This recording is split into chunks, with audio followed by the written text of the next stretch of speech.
ZOG, written by Julia Donaldson. Madame Dragon ran a school many moons ago. She taught young dragons all the things that dragons need to know. ZOG, the biggest dragon, was the keenest one by far. He tried his hardest every day to win a golden star. All the dragons in year one were learning how to fly. High, said Madame Dragon, way up in the sky. Now that you've been shown, you can practice on your own, and you'll all be expert flyers by the time you're fully grown. Zog went off to practice, flying fast and free. He soared and swooped and looped the loop, then crashed into a tree. Just then, a little girl came by.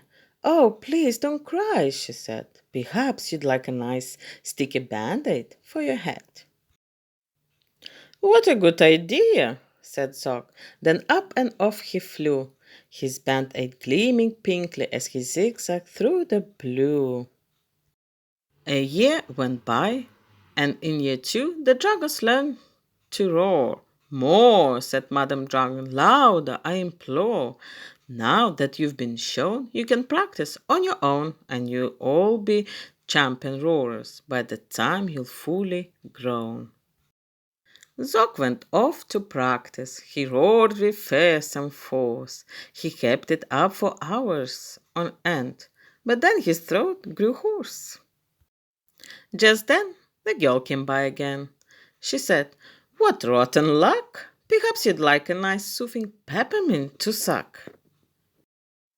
"What a good idea," said Zog. Then up and off he flew, and breathing fumes of peppermint, he zigzagged through the blue. A year went by, and in year three the dragons learned to blow. "No," said Madame Dragon, "breathe out fire, not snow.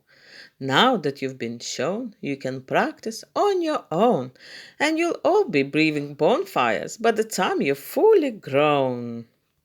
Zog went off to practice. He blew with all his might. He twirled around in triumph, and his wing-tip caught alight.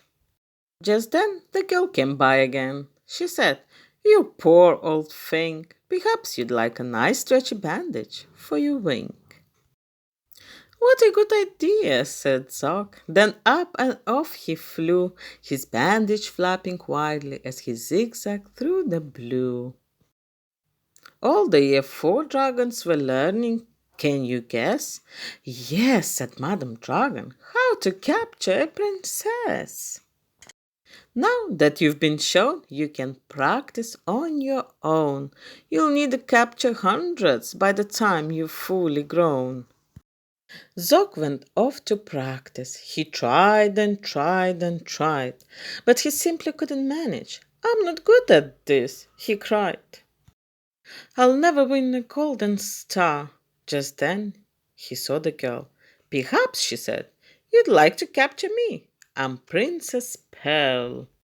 "What a good idea," said Zog. Then up and off they flew, the princess gripping tightly as they zigzagged through the blue. "Oh," said Madame Dragon, "our first princess so far.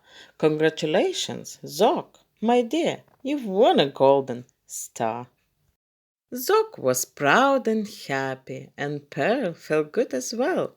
She took the dragon's temperatures and nursed them when they fell.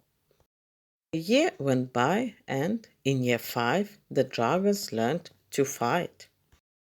"Right," said Madame Dragon, "here comes a real-life knight." Up spoke the knight. "My name," he said, "is Gadabout the Great. I've come to rescue Princess Pearl. I hope I'm not too late." Zog breathed fire and beat his wings. "You can't, she's mine," he roared. "Oh, no, she's not," yelled Gadabout, and waved his trusty sword. The other dragons crowded round and watched them all agog.